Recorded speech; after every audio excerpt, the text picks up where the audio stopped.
Hello everyone, अस्सलाम वालेकुम। I am doctor Tazeen Kamran from Islamabad और मैं ली लोटस क्लिनिक पे होती हूँ और मेरा टाइम है सुबह 11 बजे से लेके दोपहर को 4 बजे तक।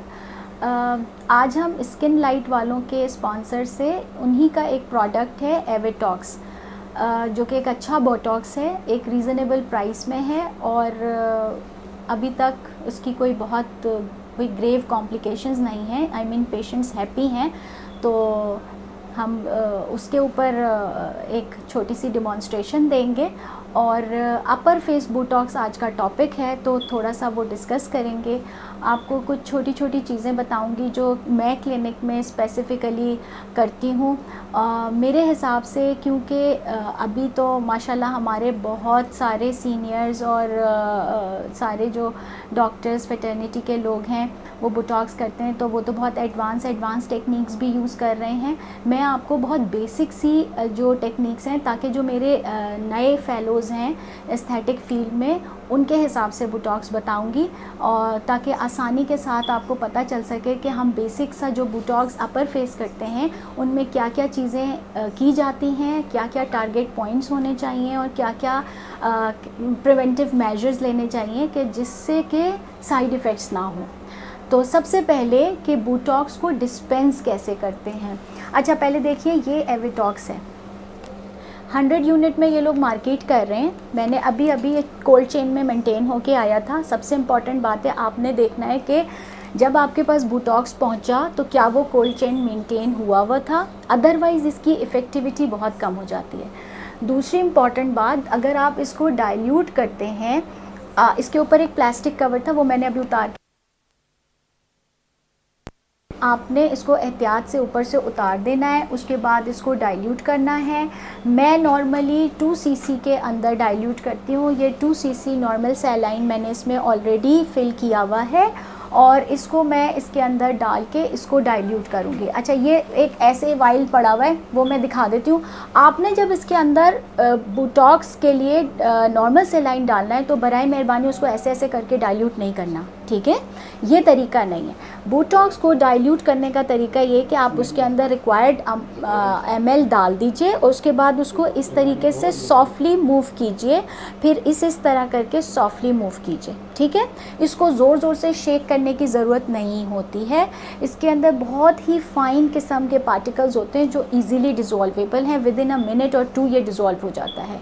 हमेशा जब पेशेंट आपके पास आ जाए उसके बाद आप इसको फ्रिज से निकालें और फिर यूज़ करें।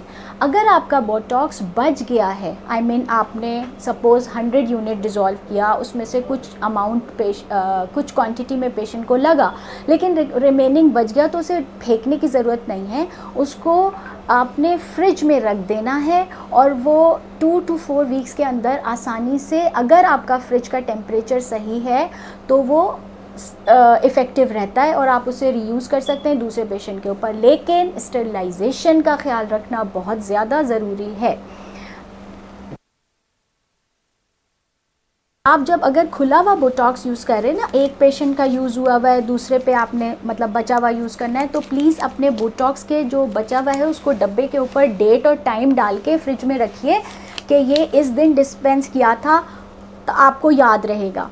दूसरा ये कि जब आप बोटॉक्स का लिड खोलते हैं तो उसके बाद आप अल्कोहल से उसको ऊपर से थोड़ा क्लीन कर लीजिए और फिर स्टेरलाइज नीडल उसमें इंजेक्ट करके डाइल्यूट कीजिए, इस तरह करके। ये पहली दफ़ा भी कर लीजिए और वैसे भी जब आप फ्रिज से निकालें तो लाजमी ही करें इसको। अगर आपका बोटॉक्स का नेगेटिव प्रेशर इंटैक्ट है, इसका मतलब है कि ये बिल्कुल सही बोटॉक्स है। देखिए, इसमें ये जो भी मैंने लिक्विड डालना था, नॉर्मल सैलाइन 2 ml, वो खुद ब खुद नेगेटिव प्रेशर से अंदर चला गया है, ठीक है? अब आपने इसको ऐसे रख के बस हल्के हाथ से इसको रोटेट करना है। हल्का सा लिटा के रोटेट कर लीजिए या स्ट्रेट रख के रोटेट कर लीजिए। विद इन 2 मिनट्स ये खुद ही डिज़ोल्व हो जाता है। नेक्स्ट आता है पेशेंट के ऊपर मार्किंग एंड क्लीनिंग। हेलो, अस्सलाम वालेकुम। जी जी जी, डॉक्टर सोहेल बोलिए। बोटॉक्स का ना, ये इसको बताएं कैमरा मैन को कि आप फोकस करें जहाँ पे आप बात प्रिपेयर करनी है ताकि लोगों को समझ आए। आपको ना उस बॉटल के ऊपर फोकस करें कैमरा। अच्छा ठीक है भाई, ये बॉटल को फोकस कीजिए थोड़ा। नज़र आ रहा है डॉक्टर सुहेल? जी मैडम, आप नजर आ रहा है। आप ना बिल्कुल उसको बताएं कि जो भी प्रोसीजर हो रहा है ना, जहाँ पे एक्शन हो रहा है उस जगह पे फोकस करें कैमरा। अच्छा, फ़िलहाल तो मैंने इसमें डाल दिया है और मैंने वैसे एक्सप्लेन सारा कर दिया था कि बोटॉक्स मैंने इस पे, ये मेरी 3 सीसी वाली सिरिंज थी नॉर्मल जो होती है हमारे पास, उसमें मैंने 2 सीसी ऑफ नॉर्मल सेलाइन भरा और उसके बाद इसको एसेप्टिक मेजर सारे लेके बोटॉक्स के टॉप को उतार के उसको अल्कोहल स्वाब से क्लीन किया और उसको इसमें इंजेक्ट कर दिया। ये अगर तो आपका बोटॉक्स सही है, ओरिजिनल है, तो ये नेगेटिव प्रेशर से सारा का सारा जो इसमें नॉर्मल सेलाइन था वो चला गया, अभी भी गया था, हमने डाला था तो ये गया है, ठीक है। आपको पुश करने की भी ज़रूरत नहीं होती। उसके बाद आपने इसको डिज़ोल्व करने के लिए ये एक ऐसे सा वाइल है, मैं दिखाती हूँ, ऐसे ऐसे शेक नहीं करना है, बिल्कुल भी ऐसे ऐसे शेक नहीं करना ज़ोर ज़ोर से। इसको आपने बहुत ही प्यार से एहतियात के साथ ऐसे ऐसे बस रोटेट करना है या फिर हल्का सा टिल्ट करके ऐसे हल्का हल्का रोटेट करना है। ये बहुत फाइन पार्टिकल्स हैं, ये इजीली डिज़ोल्व हो जाता है, विद इन अ मिनट ये कंज्यूम करने के लिए रेडी है, ठीक है। अब जो सेकंड बात आती है वो है कि पेशेंट को क्या करना है। अब अभी हम क्योंकि अपर फेस बोटॉक्स कर रहे हैं तो डेफिनेटली जो अपर फेस है हमने उसको नमिंग लगा दी है थोड़ी सी, ये पेशेंट की कंफर्ट के लिए है। बहुत से लोग ऐसे हैं जो रिपीटेड बोटॉक्स लेते हैं क्लिनिक में, तो वो तो खुद ही कहते हैं कि हमारे पास टाइम नहीं है, नमिंग लगाने की भी ज़रूरत नहीं होती, और अगर आप लाइट हैंड से लगाएँ तो ज़्यादा तकलीफ़ नहीं होती है। तो मैंने वैसे इनको नम कर दिया है और अब मैं इनको क्लीन करके और फिर मार्किंग्स करूँगी। अगर मैं क्लीनिंग से पहले सारी मार्किंग्स कर देती हूँ तो फिर वो मार्किंग्स मुझे हटानी पड़ेंगी जब मैं अल्कोहल स्वाब से क्लीन करूँगी। तो आप लोगों को दिखाने के लिए मुझे मार्किंग्स दिखाना ज़्यादा ज़रूरी है, इसलिए मैं पहले क्लीन करके फिर मार्किंग्स कर रही हूँ ताकि मुझे एरिया जो है वो क्लीन मिले बाद में भी, और मुझे बस हल्का हल्का अल्कोहल स्वाब डैब करना पड़े और वो साफ़ होता जाए, ठीक है।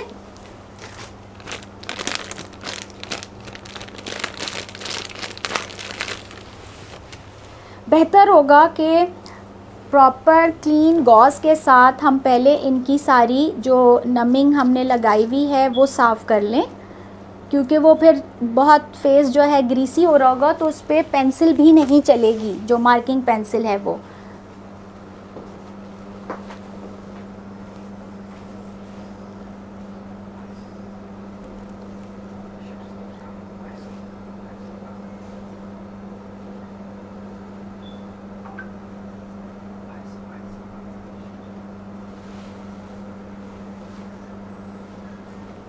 मोटी मोटी पहले मैं इनकी जो थोड़ी सी नमिंग जेल लगी हुई है ना वो साफ़ कर रही हूँ एक्चुअली।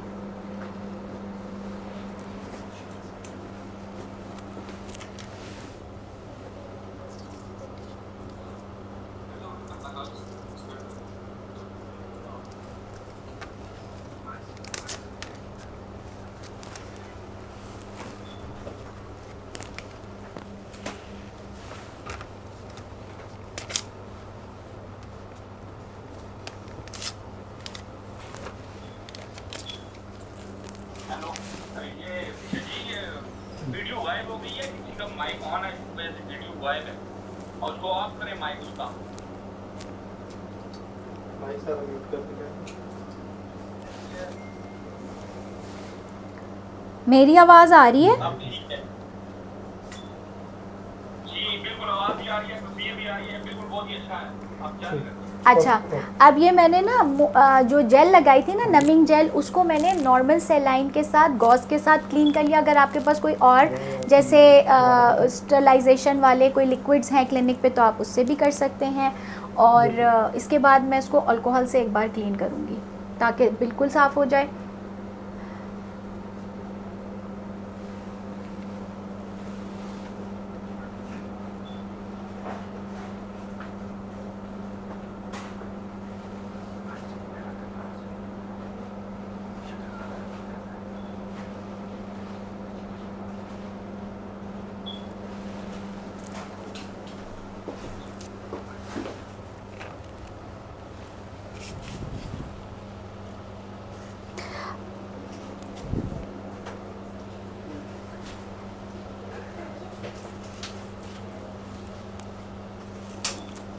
अच्छा, अपर फेस बोटॉक्स में ना हम ये एरिया कवर कर रहे हैं, देखिए जो ऊपर वाला है ये सारा, इसमें हमारे ये कॉर्नर ऑफ द आईज़ आएंगे, यानी क्रोफीट वाला एरिया दोनों साइड पे, ठीक है।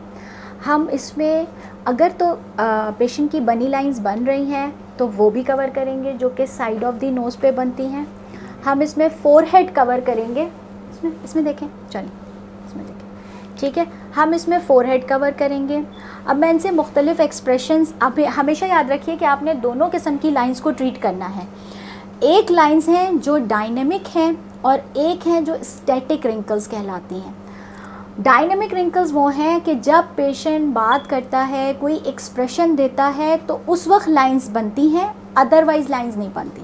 लेकिन कुछ ओल्ड एज में या कुछ ऐसी एथेनिसिटीज़ हैं हमारे पाकिस्तान में जिनमें के लाइंस बहुत यंग एज में आ जाती हैं और वो फिक्स लाइंस होती हैं। वो मतलब आप बात करें ना करें, हंसें मुस्कुराएं ना, या कोई एक्सप्रेशन ना भी दें, तब भी वो बहुत वाज़े तौर पे नज़र आ रही होती हैं। अच्छा, इस किस्म के लोग जिनकी के फिक्स लाइंस हैं, उनको आपने काउंसलिंग के दौरान, कंसल्टेशन के दौरान ये बात बतानी है कि ये लाइंस 100% गायब नहीं होंगी। इनको आप बार बार जब बोटॉक्स कराएंगे रिज़ल्ट इम्प्रूव होता जाएगा, लेकिन ज़ीरो ऐसा नहीं होगा कि बिल्कुल फ्लैट हो जाए सब कुछ। हाँ, जो डायनेमिक लाइंस हैं वो जब हम आपको even come dose of Botox भी देंगे तो जल्दी ख़त्म होंगी और इवन वो नज़र भी नहीं आएंगी जब आप एक्सप्रेशन दे रहे होंगे, यानी कि वो 3, 4, 5 मंथ्स के लिए बिल्कुल गायब हो जाती हैं। अच्छा, जितने भी बोटॉक्स आते हैं इनका यूजुअली जो इफ़ेक्ट हम जब लगाते हैं तो 3 to 10 डेज़ के अंदर कंप्लीट रिज़ल्ट नज़र आता है और उसके बाद वो रिज़ल्ट रहता है 3 to 4 मंथ्स तक। Please do not make false promises with the patient के नहीं 6-8 महीने तक रहेगा, ऐसा मत कहिए। जितने भी हमारे पास बोटॉक्स आ रहे हैं पाकिस्तान में, कोरियन बोटॉक्स या जहाँ से भी आ रहा है, उनके रिज़ल्ट मैक्सिमम जो रहते हैं वो 3 to 4 मंथ्स तक रहते हैं। उसके बाद ग्रेजुअली लाइंस नज़र आना शुरू होती हैं और फिर वो डीप होती जाती हैं। तो आप रिपीट बोटॉक्स जो दे सकते हैं वो 3 to 4 मंथ्स के बाद दे सकते हैं। इससे पहले प्लीज़ बोटॉक्स इंजेक्ट मत करिए, FDA का अप्रूवल नहीं है इससे पहले लगाने का। और अगर कोई पेशेंट आपको बार बार कहता भी है ना कि मुझे और डोज़ लगा दें और डोज़ लगा दें, तो प्लीज़ जो कहते हैं ना सेफ़ डोज़ है उससे ज़्यादा बोटॉक्स मत दें। सेफ़ डोज़ जो आपकी फोरहेड के लिए रिकमेंडेड है वो फ़ीमेल पेशेंट के अंदर 10 to 20 यूनिट्स है और जो मेल पेशेंट है उसमें 20 to 30 यूनिट्स तक हम जाते हैं। अभी जैसे मैंने ये बोटॉक्स डिस्पेंस किया है ना, तो मैंने इसमें 2 ml डाला और ये 100 यूनिट बोटॉक्स है, ठीक है। जब मैं इसमें से एक ये वाली सिरिंज भरूंगी ना, तो ये सिरिंज जो आपकी इंसुलिन सिरिंज होती है ये 1 ml की होती है और इसके ऊपर छोटी अगर आप नोट करें तो 100 लाइंस होती हैं, ठीक, यानी 0.01 एक मार्किंग जो है वो 0.01 है। और जो आपने डिस्पेंस करके बनाया बोटॉक्स, उसमें से अगर आपने 1 ml इसमें फ़िल किया तो जब आप एक छोटी लाइन ड्रॉप करेंगे इसका मतलब आपने 1 यूनिट ऑफ बोटॉक्स को इंस्टिल कर दिया पेशेंट के अंदर, इंजेक्ट कर दिया, ठीक है। 1 unit of Botox with 1 small line जाएगा अगर हम 2 ml में इसको 100 यूनिट को डिज़ोल्व करते हैं तो। और इसी तरीके से अगर आपके पास 50 यूनिट्स ऑफ वाला बोटॉक्स है तो इसका मतलब ये है कि आप इसमें 1 ml में डिज़ोल्व कर रहे हैं और अगेन वही 1 ml आप जब सिरिंज में उठा रहे हैं तो आपकी एक छोटी वाली लाइन जो कि 0.01 है, जब वो आप पेशेंट में इंजेक्ट करेंगे तो 1 unit of Botox out of 100 या 50 यूनिट्स में से जा रहा है। और जो FDA की रिकमेंडेशन है कि एक पॉइंट पे अपर फेस में 2 to 4 यूनिट से ज़्यादा बोटॉक्स नहीं लगाना है। अब ये आपकी एक्सपर्टीज़ है, ये आपका एक्सपीरियंस है कि किस पेशेंट को कितना बोटॉक्स किस एरिया में देना है। ज़्यादा डीप लाइंस हैं, ज़्यादा जो डायनामिक लाइंस स्ट्रॉन्ग है तो ऑब्वियसली आप 2 to 3 यूनिट्स पे चले जाएं। मैं यूजुअली 2 to 3 यूनिट्स से ऊपर नहीं लगाती बोटॉक्स। इनफैक्ट कुछ एरियाज़ में तो 1 यूनिट बोटॉक्स भी सफिशेंट होता है। अब जैसे ये है ना, इनकी आप देखिए इस वक्त कोई ऐसी फिक्स लाइंस नहीं है, बहुत अच्छा सा फ्लैट सी स्किन, स्मूथ सी स्किन है। लेकिन जब ये मुस्कुराती हैं, स्माइल कीजिएगा प्लीज़, देखिए थोड़ा ज़्यादा स्माइल करें। अब जब ये स्माइल करें, ज़्यादा स्माइल करें, तो ये देखिए यहाँ पे भी लाइंस आ रही हैं, यहाँ पे भी लाइंस आ रही हैं, यानी क्रो फीट अच्छे खासे बन रहे हैं। इस तरह कीजिए प्लीज़। हाँ, अब ये देखिए इनकी बनी लाइंस है ही नहीं, बहुत माइल्ड सा एक्सप्रेशन आ रहा है बनी लाइंस में। लेकिन जैसे ही ये खुल के मुस्कुराती हैं तो इनकी क्रो फीट तो ऊपर ऊपर तक आ रही है। तो इसका मतलब है कि क्रो फीट में भी लगाना है। अब आप प्लीज़ अपनी वो शक्ल उस थोड़ी हाँ फ्राउनिंग करिए। ये देखिए फोर हेड पे भी फ्राउनिंग के दौरान 1 2 3 4 बहुत सारी लाइंस आ रही हैं, ठीक है। तो इसका मतलब है फोर हेड भी टारगेट करेंगे, इंजेक्ट करेंगे इस तरह। और इसी तरीके से हाँ, ये जब इस तरह एक्सप्रेशन देती हैं, अब ये ग्लैबुलर कॉम्प्लेक्स है इनका, तो ये भी थोड़ा सा, हम इतना ज़्यादा नहीं है 11, वरना यहाँ पे ना 11 भी बन रहा होता है। आपने देखा होगा जब थोड़े ज़रा से एजिड पेशेंट होते हैं तो उनका 11 भी बन रहा होता है। तो जो 11 वाली लाइंस हैं उनके लिए फिर हमें इस एरिया को टारगेट करना पड़ेगा। अच्छा, अब सबसे इम्पॉर्टेंट बात यह कि मार्किंग्स या कहाँ कहाँ बोटॉक्स देना है, इसके लिए anatomy of the upper face आपको पता होनी चाहिए, या जो भी आप एरिया कर रहे हैं उस जगह की आपको एनाटमी सही से पता होनी चाहिए, मसल्स पता होने चाहिए, उन मसल्स का एक्शन पता होना चाहिए कि कौन सा मसल क्या कर रहा है। अब लेट्स सपोज कि मैं थोड़ा सा आपको बस बताती हूँ, क्योंकि मुझे ज़्यादा एनाटमी नहीं बतानी है आपको, वो सब आप किताबों से पढ़ सकते हैं। तो जो ग्लैबुलर कॉम्प्लेक्स है ना हमारा यहाँ पे, उसमें बेसिकली 3 इम्पॉर्टेंट मसल आते हैं। एक है आपका कोरुगेटर, फिर उसके ऊपर आता है डिप्रेसर सुपरसीलियाई, और फिर आता है प्रोसेरस। फिर टू सम एक्सटेंट यहाँ जब ऑर्बिक्यूलरिस ऑक्यूलाई मसल होता है, उसके कुछ मीडियल फाइबर्स भी इस जगह पे आ रहे हैं। तो बेसिकली ये 4 किस्म के मसल्स हैं जो आपकी इस पोर्शन ऑफ द आईब्रो को जब हम एक्सप्रेशन देते हैं तो कॉन्ट्रैक्ट करते हैं और लाइंस बनाते हैं, यानी आईब्रो को थोड़ा सा डिप्रेस कर रहे हैं, ठीक है। और जो बेसिकली फ्रंटालिस के सारे फाइबर्स हैं जो कि फोरहेड पे हैं, वो जब भी कॉन्ट्रैक्ट करते हैं तो वो आपके फ्राउन करवाते हैं, लाइंस बनाते हैं, ठीक है। अब हम इन्हीं मसल्स को टारगेट करेंगे। दूसरी बात, जो ये क्रो फीट बनता है वो तो आपको सबको पता है कि ऑर्बिक्यूलरिस ऑक्यूलाई मसल है जो पूरी अराउंड द आई बाकायदा वर्ल्स की तरह बना हुआ है, अल्लाह ने बनाया है। और वो जब कॉन्ट्रैक्ट करता है तो फिर वो इस साइड पे लाइंस देता है, ठीक। अब उसको अगर हम इस साइड वाले फाइबर्स को थोड़ा सा वीक करें, please do not make it completely paralyse, otherwise आपके जो भी क्लाइंट होंगे, जो भी पेशेंट होंगे ना, वो बिल्कुल प्लास्टिक फेस लगना शुरू हो जाएंगे। हल्का सा एक्सप्रेशन ज़रूर होना चाहिए नॉर्मल लगने के लिए। आपने ख़ुद देखा होगा कि बहुत सारे लोगों को डर होता है, आके वो क्लिनिक में कहते भी हैं कि हमने बोटॉक्स कराया था और ऐसा प्लास्टिक की तरह फेस हो गया, बिल्कुल हिलता ही नहीं है एरिया हमारा। वो इसलिए होता है कि जब हम ओवरडोज करते जाते हैं पेशेंट को, उसको पहले से बताएं कि ये एक ऐसा ट्रीटमेंट है जिसमें कि हम आपकी लाइंस को रोक रहे हैं, हल्का कर रहे हैं। ऐसा नहीं है कि हम पूरा पैरालाइज करते हैं, वो प्यारा नहीं लगता, ये उनको आप खुद रियलाइज़ कराएंगे। लेकिन ऑब्सेस लोग भी होते हैं, आई अंडरस्टैंड दैट थिंग, कि वो आपको तंग करते हैं आके। चलें फिर अब मार्किंग्स दिखा देती हूँ मैं। अच्छा, एक तो आसान तरीका ये है कि जब आप सामने देखिएगा प्लीज़ बिल्कुल स्ट्रेट, तो आप अपनी ये जो एलानेज़ाई यहाँ से लेके मिड जो आपका ये प्यूपिलरी लाइन है, इससे अगर आप देखें तो ये जो लाइन बन रही है ना, ये जो पॉइंट बन रहा है यहाँ पे, ये सबसे जो लिफ्ट देने वाला पॉइंट है वो है। इस जगह को तो आपने छेड़ना ही नहीं है, इस जगह पे बोटॉक्स नहीं देना, अदरवाइज़ जो है ना आईब्रो डिप्रेशन में चली जाएगी। तो आप इसको ऐसे करके सेफ साइड पे ऐसे करके एक ऐसा बॉक्स सा बनाइए, और इसमें आपने बोटॉक्स नहीं लगाना। ये मैंने क्रॉस लगा दिया, ठीक है। इसी तरीके से इधर भी देख लीजिए कि जो इनका ये जो है ना, ये वो हाईएस्ट पॉइंट है जिस पे से कि आप अगर बोटॉक्स इधर दे देंगे तो ये ड्रॉप कर जाएगी। और नॉर्मली ये ड्रॉप लोगों को पसंद नहीं है, हमें हमेशा आईब्रो को हल्का सा लिफ्ट देना है। लिफ्ट देना है, लेकिन स्पूकी आइज़ भी नहीं बनानी प्लीज़। स्पूकी आइज़ का मतलब ये होता है कि आपने इधर वाले फाइबर्स को इतना ज़्यादा डिप्रेस कर दिया और इधर वाले फाइबर्स को एलिवेट किया, वो बिल्कुल यूँ कहते हैं ना विच शक्ल का बन गया पेशेंट। ऐसे नहीं करना, एक लिमिटेड डोज में एक अच्छे तरीके से लगाना है, ठीक है। अब इधर अगर हम थोड़ा सा ऐसे कीजिएगा, हाँ ये देखिए, ये कॉरुगेटर कितना अच्छा थिक सा नज़र आ रहा है। अब जो आपका जो ये मिड लाइन है ना, एक तो आपने पॉइंट, क्योंकि अमूमन ये वाली लाइन भी लोगों को बनती है, इनको इतनी ज़्यादा नहीं है, लेकिन इनको हम एक छोटा सा यहाँ पे भी देंगे, ठीक है। और ये जो आपकी आईब्रोज़ का बिल्कुल जहाँ से कॉर्नर बन रहा है, एक यहाँ दे दीजिए। मार्किंग जहाँ मैं लगा रही हूँ बिल्कुल एग्जैक्टली उस जगह पे नहीं लगाऊंगी, क्योंकि वो जो होता है ना टैटूइंग हो जाती है वहाँ पे। अगर आप ये पेंसिल का जहाँ पे मार्क लगा हुआ होगा, हल्का सा ऊपर या हल्का सा एज आउट करके लगा लीजिए, ठीक है।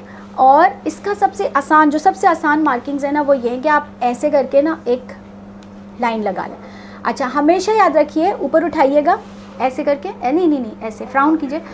कभी भी जो आपकी लाइन बन रही है ना, इस लाइन के जो पहली लाइन है उसको आप ना लगाएं, वरना ये डिप्रेस हो जाएगा, ठीक है। आप हमेशा देखिए कि 2 सेंटीमीटर या 2.5 सेंटीमीटर अबव द ब्राउ आप शुरू करें ऊपर की तरफ, ठीक है। तो अब मैंने इनका एक ये पॉइंट देख लिया, ठीक है, और एक ये पॉइंट देख लिया। अब इसमें जब मैं लगाऊंगी ना, तो इनके बाकी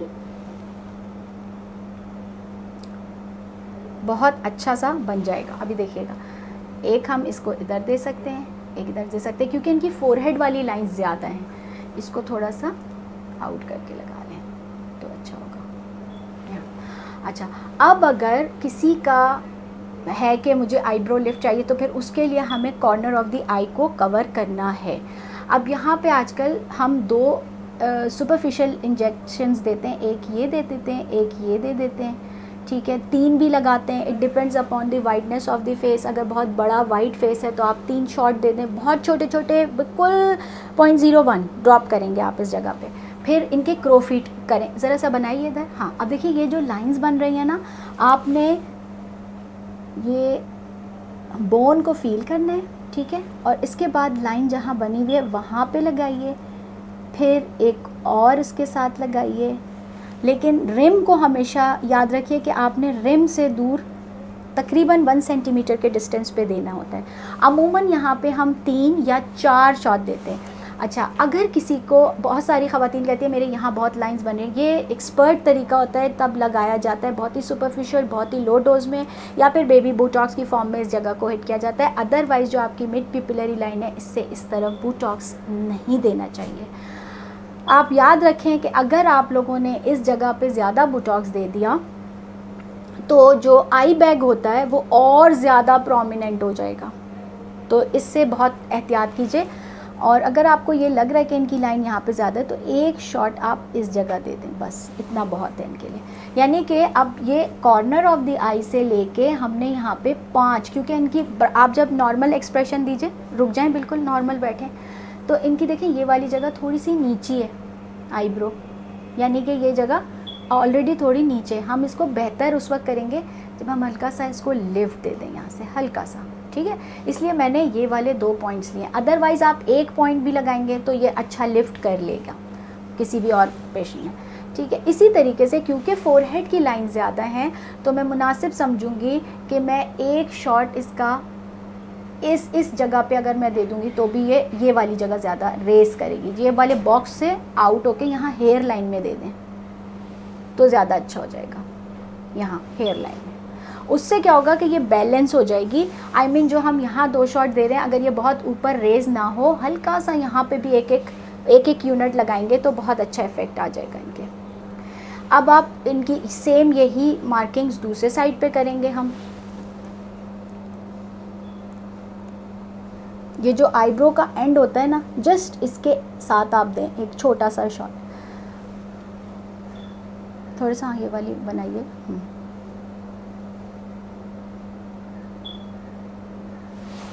डन, यूँ कीजिए।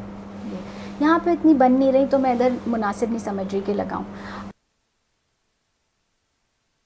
पे थिक फील हो रहा है, अमूमन आप मसल को जब पैल्पेट करते हैं तो पता चल जाता है कि बहुत थिक है, या जिसकी लाइन 11 की बहुत ज़्यादा है, तो फिर एक शॉट मसल की बेली में भी लगा दीजिए यहाँ पे। अभी इनको नहीं है ज़रूरत इसलिए मैं नहीं लगा रही, वरना ऐसे फील कीजिए। एक आप लगाएं बिल्कुल ये कॉर्नर ऑफ द आईब्रो के साथ, और एक आप लगाएं यहाँ पे, तो बिल्कुल अच्छा बनेगा। ठीक है, लेट्स स्टार्ट। मैं ज़रा इसको फिल कर लूँ फिर।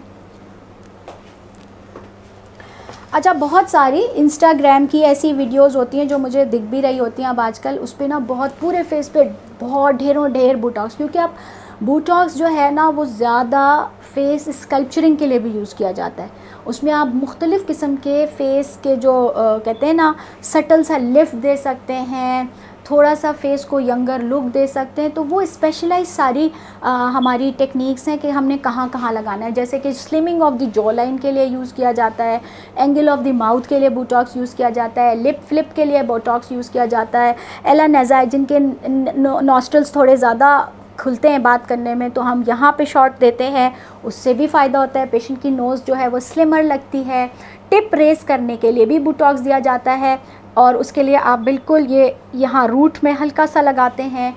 लिप फ्लिप के लिए यहाँ पे 4 पॉइंट्स होते हैं। ये सब आपको ना ऑनलाइन ऐसी बहुत सारी वीडियोस मिलेंगी जिसमें स्पेशलाइज बहुत फुल फेस बोटॉक्स किया जाता है। मेरा टॉपिक क्योंकि अपर फेस था और वो भी बिल्कुल बेसिक बताना है, इसलिए मैंने बेसिक वाली मार्किंग्स आपको दिखाई हैं।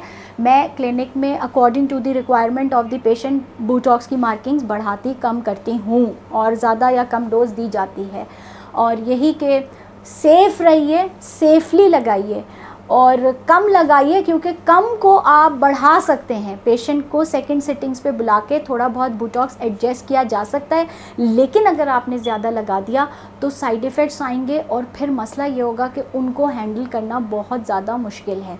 और तीसरी बात यह कि अगर एक बार पेशेंट डिससेटिस्फाई हो गया तो आपकी रेपो ख़राब कर देगा। तो कोशिश करें कि कम क्वांटिटी में लगाइए, प्रॉपर मार्किंग के साथ लगाइए, और पेशेंट को फॉलोअप के लिए कहिए कि 10 दिन के बाद आके आपको एक दफ़ा दिखा ले।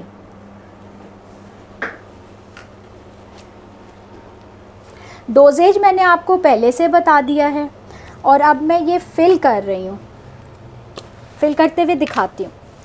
देखिए ये जो है तैयार होके 2 ml है विटॉक्स, ठीक है। अब मैं इसमें से इनके लिए सिर्फ अभी 70 यूनिट्स निकाल रही हूँ टोटल, बिकॉज देखिए इनकी एक्चुअली फोरहेड की डोज आप इसको ना मेंटली कैलकुलेट भी कर सकते हैं। देखिए फोरहेड के लिए मुझे चाहिए मैक्सिमम डोज 20 यूनिट्स, आँखों के साथ वाली जगह के लिए भी मैक्सिमम मुझे जो चाहिए होगा वो 10 यूनिट्स, इससे ज़्यादा नहीं। और अगर कोई मेल पेशेंट है तो ऑब्वियसली मैं थोड़ी बढ़ा के लूँगी डोज, और मार्किंग भी थोड़ी सी डिफरेंट कर दूँगी। और इसी तरीके से अगर मैं कॉर्नर ऑफ द नोज़ में लगाऊंगी तो ये ज़्यादा से ज़्यादा 1 यूनिट या 2 यूनिट होगा। हाँ, यहाँ पे अगर आप ग्लैबुलर कॉम्प्लेक्स में लगाएंगे उसके लिए भी आप 10 यूनिट्स निकालें। तो मैक्सिमम भी अगर मैं निकालूँ तो 20, 30, 40, 50 से ज़्यादा इसमें नहीं डालना हमने, ठीक है। तो ये मैं इस सिरिंज के ऊपर जो 50 जी जी जी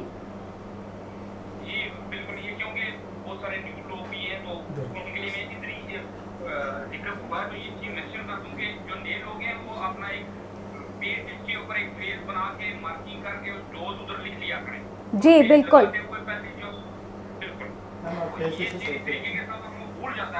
हाँ इनफैक्ट अगर आप एक फेस एक आप जैसे डॉक्टर सोहेल कह रहे हैं ना, एक स्केच सा बना लें और पेपर अपने पेशेंट के पास ही रख लें, अपने जिस रूम में आप ट्रीटमेंट दे रहे हैं, और जो पॉइंट्स आपने पेशेंट के ऊपर मार्क किए हैं सेम वही पॉइंट्स उस स्केच के ऊपर मार्क कीजिए, और वहाँ पे लिख लीजिए कि आपने 2 यूनिट्स लगाए या 3 यूनिट्स लगाए या 4 यूनिट्स लगाए, ठीक है। वो अपना लिखते जाइए। जब आपने लिखा हुआ होगा और आप एट द एंड ट्रीटमेंट के आप उसको कैलकुलेट कर लें या पहले कैलकुलेट कर लें तो फिर तो और आसान हो जाएगा कि आपने इसमें भरना कितना है।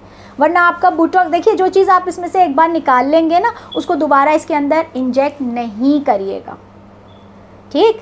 अगर आपने एक दफ़ा निकाल लिया और ज़्यादा निकाल लिया, पेशेंट ने थोड़ा लगवाना था, तो इसका मतलब जो सिरिंज में वो फेंकना है वो ज़ाया है। हाँ, जो इस बॉटल के अंदर बचेगा वो मैंने आपको जैसे बताया ना कि आप रीयूज़ कर सकते हैं, तो वो रीयूज़ आप कर सकते हैं, तो इसलिए बेहतर है कि कम निकालें आप। एक और बात जो इम्पॉर्टेंट डॉक्टर सोहेल मैं बताना चाहूँगी, एक ही सिरिंज को बार बार जब आप इंजेक्ट करते हैं तो उसकी जो नीडल होती है ना वो थोड़ी सी पेनफुल हो जाती है। तो जो बेहतर तरीका ये कि एटलीस्ट आप 2 सिरिंजेस में, या अगर ज़्यादा एरिया है तो 3 सिरिंजेस में ले लें, ताकि 2 से 3 दफ़ा 4 दफ़ा आप इंजेक्ट करें और उसके बाद अगली सिरिंज यूज़ कर लें। ये ज़्यादा, इससे ज़रा पेशेंट को पेन कम होगा और स्टेलाइजेशन भी थोड़ी ज़्यादा रहेगी। बार बार इंजेक्ट करने में थोड़ा सा इसकी नीडल की जो टिप होती है ना वो ब्लंट सी हो जाती है, तो शायद उससे पेन ज़्यादा होता है, या ब्लैब बनता है जो छोटा सा, वो ज़रा देर तक रहता है। तो ये एक छोटी छोटी सी टिप्स हैं, इनको फॉलो करेंगे तो आपको अच्छा रिज़ल्ट आएगा। अब ये इसमें से मैं निकाल रही हूँ, मैंने एक रफली जो डोज कैलकुलेट किया उसके अकॉर्डिंगली, ठीक है।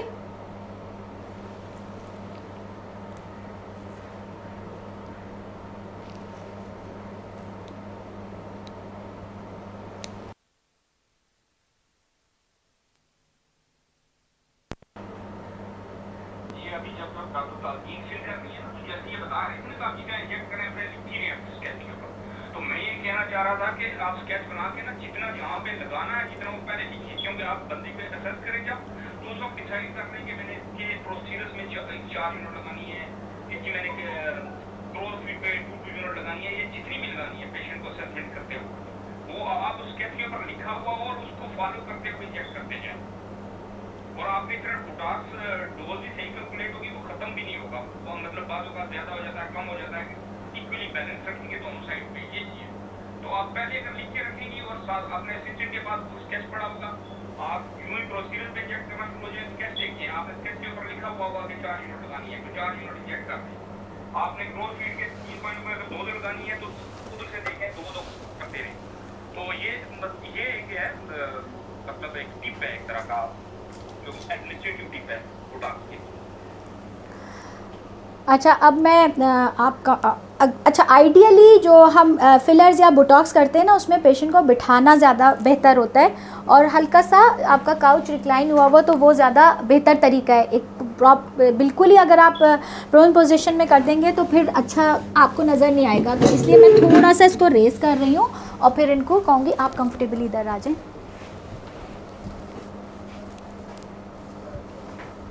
ठीक है, और ये देखें हाथ में ना मैंने अपने अल्कोहल स्वाब पहले से पकड़े हुए हैं, ठीक। तो अब मैं जो हूँ ना इसको जिस पॉइंट पे लगाती जाऊँगी ना वहाँ एक दफ़ा इसको डैब करती जाऊँगी, ताकि जो पेंसिल लगाया या मेरा हाथ अगर टच भी हुआ है तो वो भी साफ़ सुथरा रहे, ठीक है।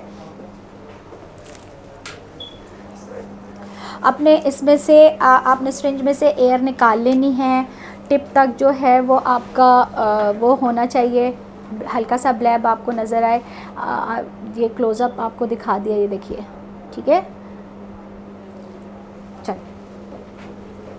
जी एक मिनट मैडम, ये बिल्कुल स्क्रीन के ऊपर आप इनको एक मतलब बता देंगे कि 3 यूनिट का नहीं, बड़ी अच्छा क्लोजअप हुआ था। अच्छा ये देख लीजिए, हाँ ये देखें बिल्कुल अच्छा सा क्लोज़अप है। मैं आपको दिखाती हूँ क्या है, ये देखिए मैंने ना ये इस सिरिंज के ऊपर ये देखिए, ये देखिए मुझे नज़र, अब ये देखिए ये ना मैंने 40 यूनिट्स उठाए हुए हैं, ठीक है, टोटल 40 यूनिट्स लिए हैं। और इसमें से मैं अगर एक छोटी वाली लाइन जो इस पे होती है ना सिरिंज पे, जब मैं एक लाइन ड्रॉप करूँगी ना, इसका मतलब मैंने 1 यूनिट ऑफ बोटॉक्स इनको इंजेक्ट किया आउट ऑफ 100 यूनिट्स जो हमने बनाए हुए हैं। 100 यूनिट बोटॉक्स में जी ये इंसुलिन यूनिट लगाना है और बुटाक्स यूनिट लगाना है, आप इन दोनों को बता देंगे इंसुलिन यूनिट जितनी होंगी तो उसमें बुटाक्स यूनिट कितनी होंगी। हाँ यही मैं बता रही हूँ कि ये जो मार्किंग्स है ना, ये पूरी सिरिंज जो है वो 1 ml की है, ठीक है। उस 1 ml में से मैंने एक्चुअली इनके लिए लिया हुआ है 0.4 ml, ठीक। अब उस 0.4 ml में 40 मार्किंग्स हैं जो 0.010101 की हैं, ठीक। अब उसमें जब आप एक 0.01 की मार्किंग ड्रॉप करेंगे, 1 यूनिट बोटॉक्स अंदर चला जाएगा आउट ऑफ 100 यूनिट्स, ठीक है। क्योंकि डाइल्यूशन जब मैंने बताई थी उसमें ये बताया था कि ये 100 यूनिट की वाइल है और इसको मैंने 2 ml में डिज़ोल्व किया हुआ है, ठीक। तो 2 ml में से समझ लें मैंने इस वक्त 0.4 ml उठाया है। ठीक, अब मैंने तो कैलकुलेट करके डोज़ उठाई है, अब आप भी अपने पेशेंट पे डोज़ कैलकुलेट करें और उसके अकॉर्डिंगली, जैसे डॉक्टर सोहेल कह रहे हैं, पेपर पे मार्क कर लें जो लोग नए लोग हैं, और उसके ऊपर अपना मार्क कर लें कि मैंने इस पॉइंट पे 2 यूनिट्स देने, इस पॉइंट पे 3 यूनिट देने या 4 यूनिट। मैक्सिमम जो डोज़ होती है ना किसी भी एक पॉइंट पे, वो 2 to 4 यूनिट्स ऑफ बोटॉक्स है अपर फेस के लिए। ठीक है, आपको बहुत सारी ऐसी गूगल पे पिक्चर्स मिलेंगी जिसमें कि एक फेस बना हुआ होता है, उस पर मार्क्स होते हैं और उन मार्क्स के ऊपर यूनिट्स लिखे हुए होते हैं बोटॉक्स के, इतने इतने इतने। तो नॉर्मली जो FDA अप्रूव यूनिट्स हैं वो हैं 2 to 4 units of Botox at a certain point will be enough for 1 time dose, और यही डोज आप रिपीट करें। ये 40 मिनट पे लिंक एक्सपायर होगा, Zoom लिंक का ये एक्सपायर हो जाएगा, फिर दोबारा नहीं ज्वाइन करना पड़ेगा सबको। तो मेरे ख्याल में जब दूसरी मरतबा ज्वाइन करेंगे तो उस वक्त इंजेक्ट करें, क्योंकि अभी आप इंजेक्ट करना। अच्छा, वैसे ना डॉक्टर सोहेल अब होने वाला एक्सपायर, आप एंड कर दें, चलें एंड करके दोबारा ज्वाइन कर लें।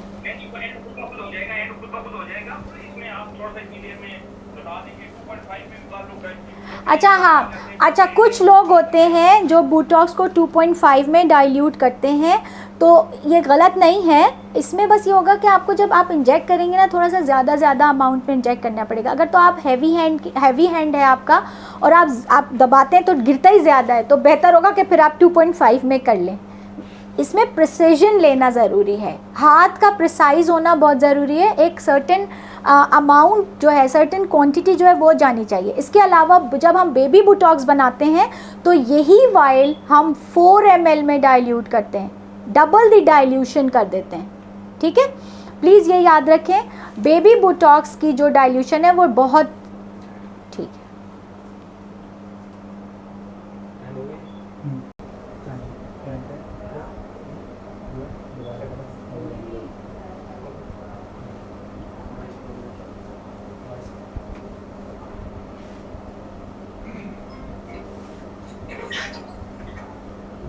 वॉइस आ रही है?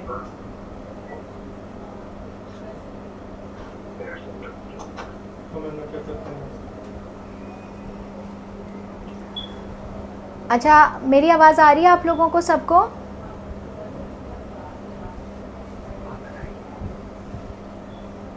मेरी आवाज़ आ रही है? ओके।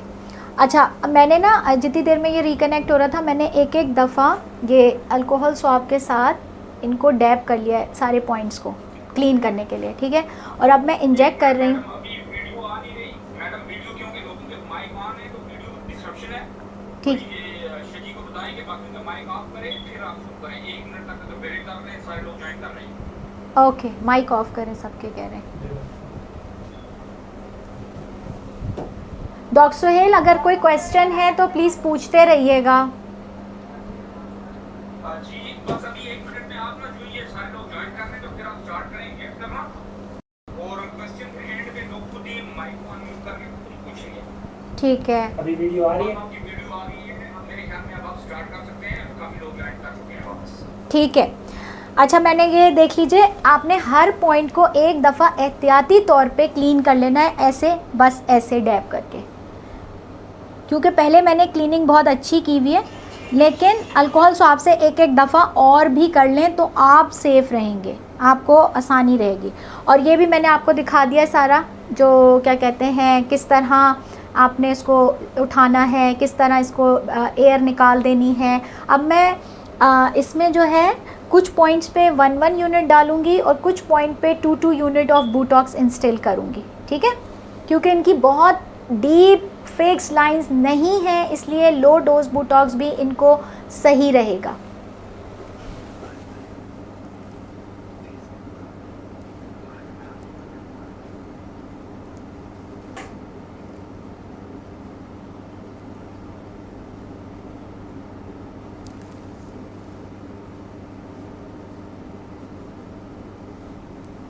यहाँ पे मैंने 2 यूनिट्स डाला है,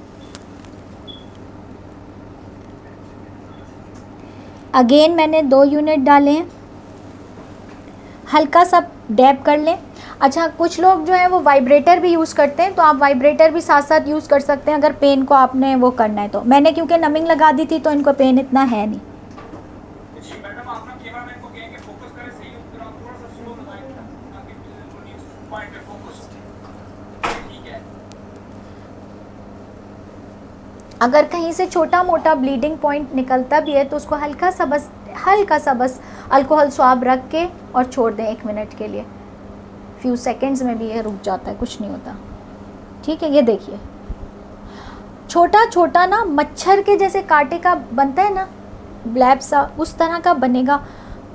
कुछ लोगों में वो बनता है, कुछ लोगों में बिल्कुल नहीं बनता। ये सब पेशेंट टू पेशेंट वेरी कर रहा होता है। अच्छा, ये फ्रंटालिस जो मसल है आपने इसमें सुपरफिशियल फाइबर्स में ही रखना है, यानी कि आपने बहुत डीप इंजेक्ट नहीं कर देना है। इनफैक्ट आपने जो बाकी मसल्स हैं उनको भी ज़्यादा सुपरफिशियल ही रखना होता है। इधर मैंने जो आपका ये मिड पॉइंट था ग्लैबुलर एरिया का, वहाँ पे मैंने थोड़ा सा डीप दिया है। अदरवाइज़ जो बाकी पॉइंट्स हैं उनमें ज़्यादातर सुपरफिशियल ही देने हैं।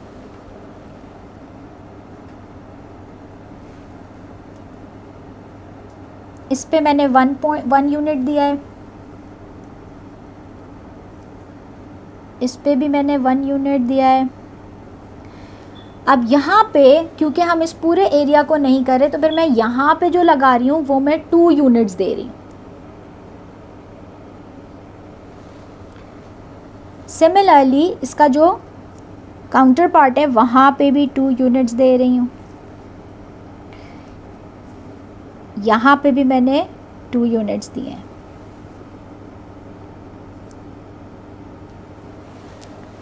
अब ये समझें कि फोरहेड को मैंने प्रिटी मच कवर कर दिया सारा, जो मैंने मार्किंग्स की थी। अब मैंने अराउंड दी आईज़ लगाना है, तो अब मैं थोड़ा सा दूसरे सिरिंज में भरूंगी क्योंकि मैंने इससे 3-4 दफ़ा इंजेक्ट कर दिया है। तो बेहतर होगा कि आप दूसरी जगह पे ले लें, दूसरी सिरिंज में लेंगे।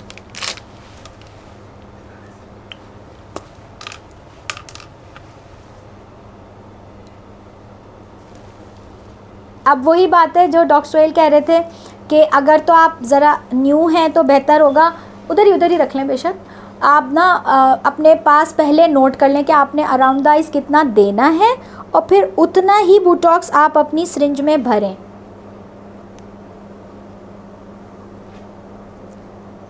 अब मैं जो हूँ ना वो एक्चुअली उठा रही हूँ 10 to 12 यूनिट्स, क्योंकि बस इतना ही मुझे रिक्वायर्ड है। 1-आध यूनिट तो हम जब एयर निकालते हैं तो उसमें भी गिर जाता है, तो 10 to 12 यूनिट्स निकाल लें आप सिरिंज में। मैंने निकाले हैं और मैं इसको इनकी अराउंड दी आइज़ जो आपका क्रो फीड बन रहा है उसमें इंजेक्ट करूँगी।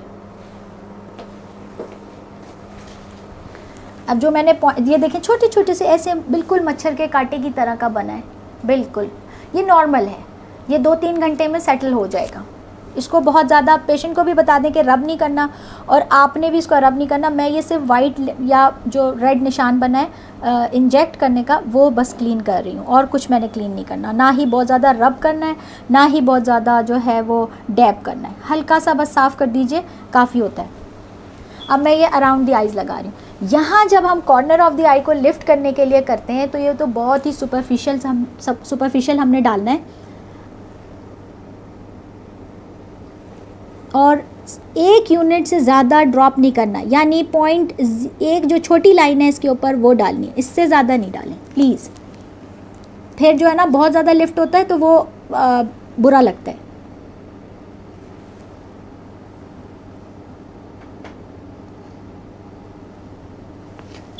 ये जो आपका ऑर्बिटल रिम है ना बोन, वो ज़रूर आप एक दफ़ा ऐसे करके पेल्पेट कर लें। आपने उससे तकरीबन 1 से 1.5 सेंटीमीटर अवे लेना है, उसके बहुत क्लोज नहीं जाना, और ना ही बहुत कहते हैं ना डीप घुसाना है। इसको आपने सुपरफिशियल ही रखना है ज़्यादा।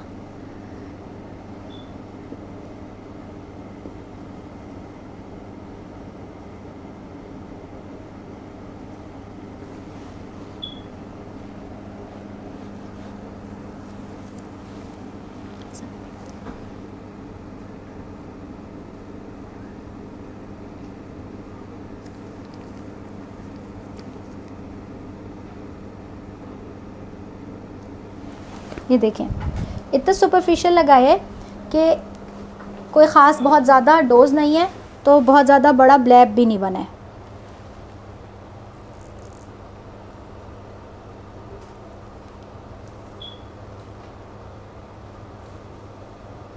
आप प्लीज़, अगर आप लोगों ने कोई क्वेश्चन पूछना है तो पूछ लीजिए।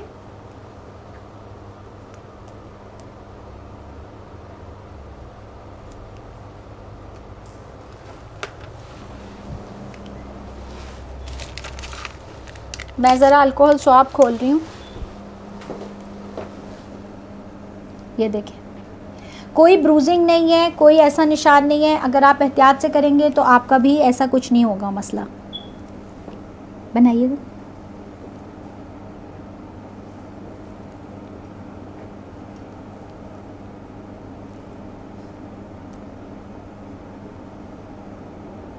बस, डन।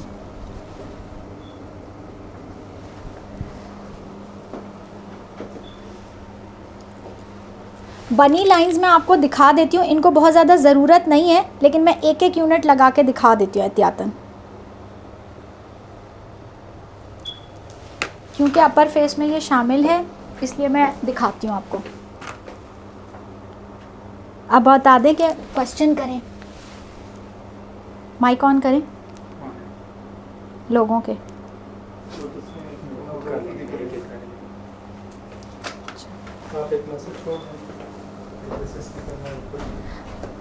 अच्छा, अगर आप लोगों ने कोई क्वेश्चन करना है तो प्लीज़ आप करें। ये जो है ना, मैं सिर्फ आपको दिखा रही हूँ, अदरवाइज़ इनको बहुत ज़्यादा ज़रूरत नहीं है, तो मैं बिल्कुल 1 यूनिट इस जगह पे लगा देती हूँ, बनी लाइन पे।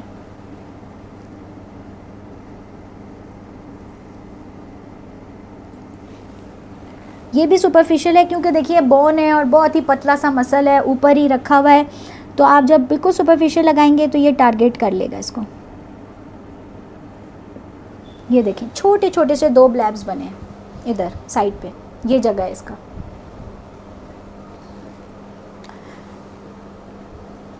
और ये डन हो गया है डॉक्टर सुहेल। अब आप बता दीजिए, कुछ पूछना है तो मैं उसका हाजिर हूँ जवाब देने के लिए।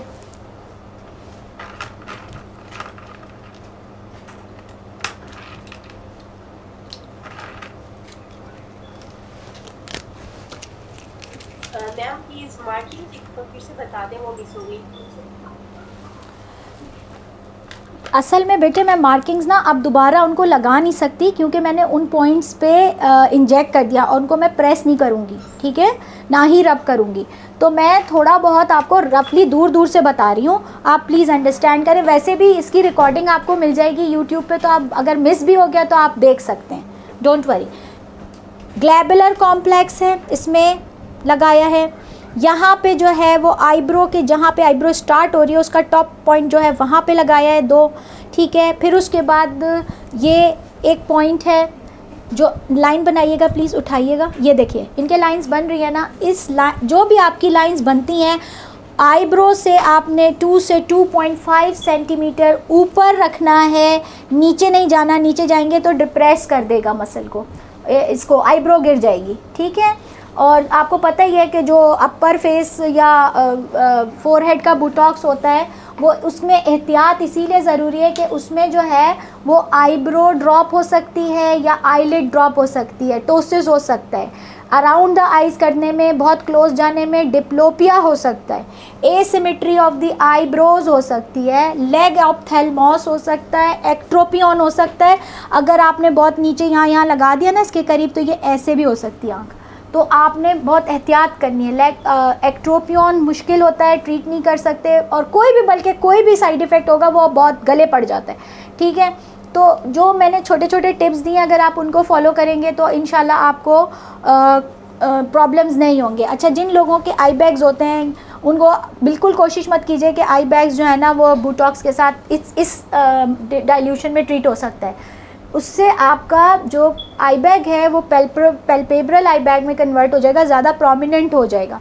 तो जो मैंने आपको बताया है कि जो आपकी आई बॉल है, जो उसका जो मिड पिपुलरी लाइन जा रही है ना, ये वाला, इससे लेटरल की तरफ आप लगा सकते हैं, इससे मीडियल की तरफ ना जाएं, वो आपको प्रॉब्लम में लेके जाएगा, ठीक है। और वैसे भी बहुत सारे और ट्रीटमेंट्स मौजूद हैं आई बैग्स के लिए, तो वो करें। जी अगर कोई क्वेश्चन है तो पूछ लीजिए।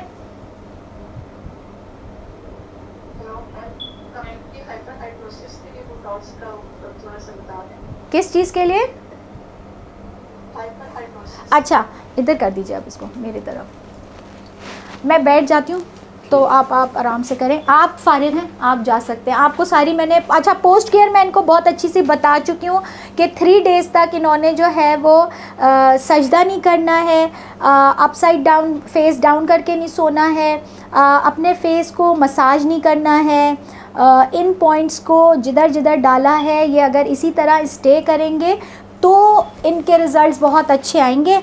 अदरवाइज़ बेहतर होगा कि ये अगर इन्होंने मुंह धोना है, मॉइस्चराइज़र लगाना है या कोई भी मेकअप डैप करके लगाएंगे, सन ब्लॉक भी डैप करके, हर चीज़ डैप करके लगा लें। 3 दिन एहतियात करें, जिम ना करें, स्विमिंग ना करें या कोई भी ऐसी एक्टिविटी मत कीजिए जिसमें एक्स्ट्राऑर्डिनरी पसीना आ जाए, ठीक है, स्वेटिंग ज़्यादा हो, उससे ज़रा बोटॉक्स के रिज़ल्ट्स कम हो जाएंगे। और ये एक आप अगर जो काउंसलिंग कर रहे होते हैं, जब कंसल्टेशन कर रहे होते हैं तो चीज़ें सारी उनको बताएंगे तो ये बिल्कुल फॉलो करते हैं और बहुत अच्छे रिज़ल्ट्स आएंगे। Thank you so very much, will see you इंशाल्लाह। और मैम हाइपर हाइड्रोसिस की जवाब दे रही हूँ। हाइपर हाइड्रोसिस आपको देखिए, जो भी आपका पेशेंट आता है हाइपर हाइड्रोसिस का और वो आपसे कहता है कि मेरे पाम्स में से स्वेटिंग ज़्यादा है या मेरे पाँव में से स्वेटिंग ज़्यादा है या मेरे अंडर आर्म्स में स्वेटिंग ज़्यादा है, तो ये बहुत अच्छा प्रोसीजर है। आप उसके पाम्स में सर्टेन पॉइंट्स हैं, वो अब जाहिर सी बात है मेरा अपर फेस पे था तो मैं वो सारे पॉइंट्स तो नहीं दिखा सकती करके, लेकिन एक सर्टेन 5 या 6 पॉइंट्स होते हैं जिन पे हम देते हैं पाम में, और फिंगर्स में भी हम दे सकते हैं 2-2 शॉट्स, और ये भी 2-2 यूनिट्स लगता है। पाम पे 4-4 यूनिट्स लगता है, ये भी सुपरफिशियल होता है, डीप नहीं करना है। अंडर आर्म्स में भी इसी तरह सर्किल बना के उसमें डॉट डॉट डॉट डॉट आप लगाते हैं और वो भी 2 to 4 यूनिट से ज़्यादा नहीं देना होता, और वो भी 6 मंथ्स 4 to 5 मंथ्स या ठीक रहता है, उसके बाद दोबारा चाहिए होता है। तो समर्स में लोग लगवाते हैं कि जिनको हाइपर हाइड्रोसिस है। और पूछिए जी।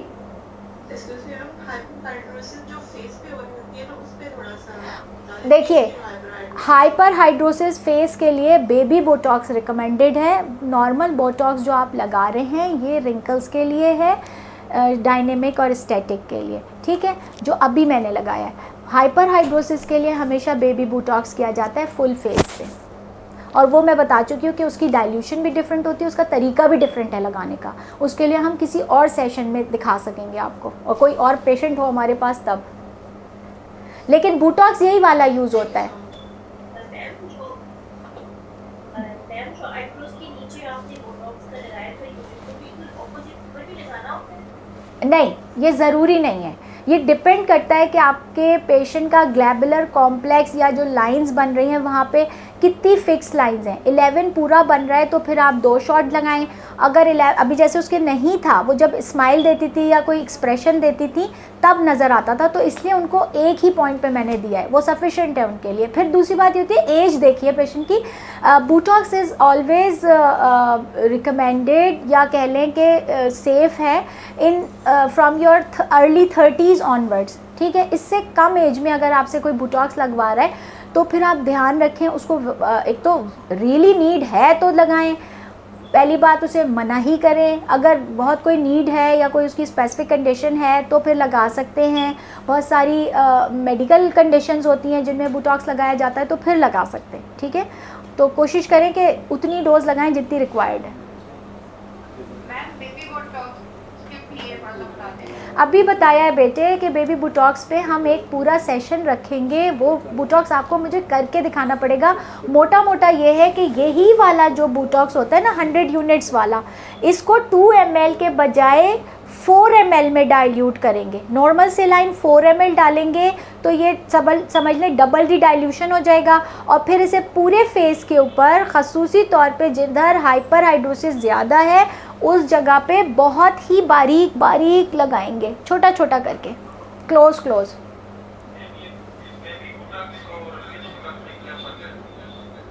बेबी बोटॉक्स और मीज़ो बोटॉक्स जो होता है ना वो प्रिटी मच सेम ही चीज़ है, ठीक है।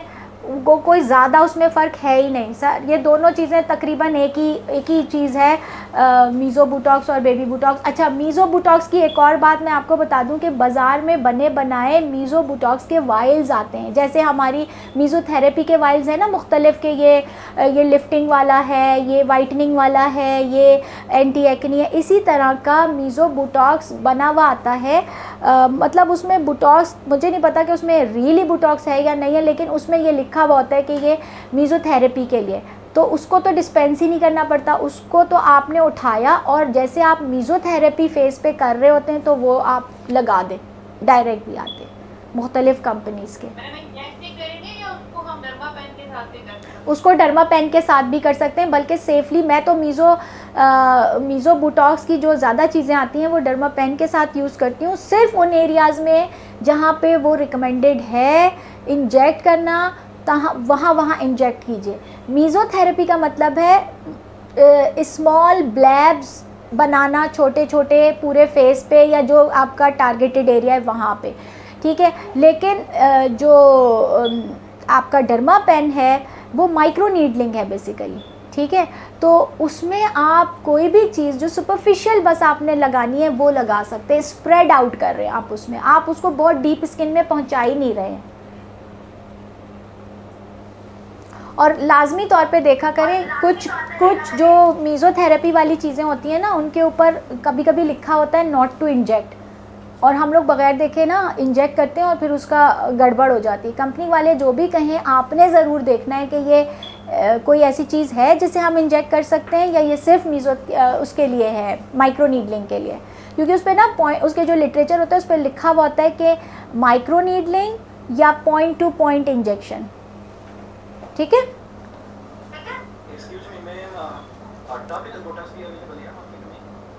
सॉरी,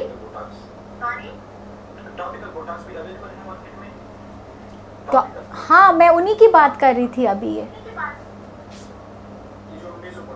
हाँ जी, ये टॉपिकल ही होते हैं ना, कुछ होती हैं जो क्रीम्स भी आ रही हैं अब ऐसी, जिनमें लिखा हुआ होता है कि ये हाँ जी, वो टॉपिकल होते हैं ना, वो टॉपिकल बोटॉक्स होते हैं, वो होम केयर में दिया जाता है, वो क्लिनिक्स पे यूज़ नहीं होता। वो जिस तरह आप वाइटनिंग क्रीम्स देते हैं, आप एंटी मिलाज़मा क्रीम्स देते हैं, इसी तरह की चीज़ होती है, एंटी एजिंग क्रीम्स होती हैं, उनमें होता है वो, कुछ कंपनीज़ में लिखा हुआ होता है उसके ऊपर, अब होता है नहीं होता ये मुझे नहीं पता। ओके जी,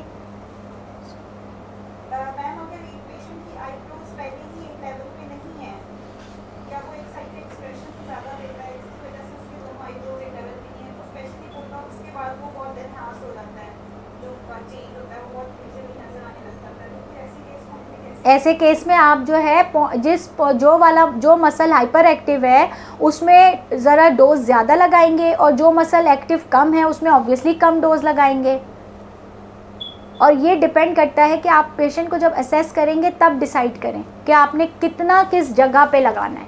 अगर एक साइड का मसल हाइपर एक्टिव है तो ऑब्वियसली आपने उसको थोड़ा ज़्यादा स्लो करना है, तभी तो वो रुकेगा। अदरवाइज़ जो दूसरे दोनों को अगर आपने बराबर डोज लगा दी तो वो तो इम्बैलेंस ही रहेगा। अब ये जो चीज़ें ना, ये बहुत स्पेशलाइज वाली चीज़ें हैं, ये आपको वक्तन फ़वक्तन लगा के एक्सपीरियंस कर के आएगा। मुख्तलिफ़ वर्कशॉप्स आप जब अटेंड करते हैं, मुख्तलिफ़ टीचर्स के साथ इंटरेक्ट करते, फिर आपको समझ आ जाती है कि किधर करना है, कैसे करेंगे तो बैलेंस बनेगा। लेकिन एक मोटी सी बात जो मैंने आपको बताई है वो यही है कि देखिए कि कौन सा वाला ज़्यादा एक्टिव है, किसको ज़्यादा स्लो करना है, कौन से मसल के फाइबर को ज़्यादा कहते हैं ना पैरालिसिस में लेके जाना है, उधर थोड़ा सा डोज बढ़ा के लगाइए और दूसरी साइड पे डोज कम करके लगाइए। अच्छा, ये हाँ सबसे अच्छी बात जो ये कह रहे हैं भाई, इन्होंने हमें ये वर्कशॉप्स हमें स्किन लाइट वाले कराते हैं, तो प्लीज़ इनके प्रोडक्ट्स आपने ज़रूर देखने कौन कौन से हैं, और कोशिश करनी है कि अपने क्लिनिकल प्रैक्टिस में इनको शामिल कीजिए। ये बहुत अच्छा प्लेटफॉर्म है, हम सारे डॉक्टर्स को बहुत प्रमोट कर रहा है, तो इनकी भी प्रमोशन हमारे लिए मस्ट है। ठीक है, thank you so very much.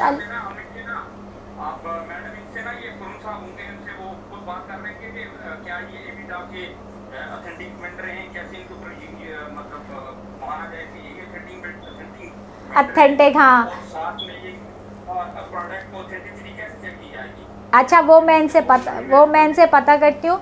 बहुत सारे लोग ना डॉक्टर सोहेल आज एम्स पे गए हुए हैं, अभी ना कोई वर्कशॉप्स चल रही हैं, तो वो जब ये वीडियोस देखेंगे मेरी, तो आप यूट्यूब पे लगाएंगे, तो अगर वो लोग क्वेश्चंस करना चाहें तो वो नीचे इनबॉक्स में क्वेश्चन करें, हम इंशाल्लाह उनको भी जवाब दे देंगे, ठीक है? ओके, टिल देन अल्लाह हाफिज़। Thank you very much madam, बहुत शुक्रिया। You are welcome.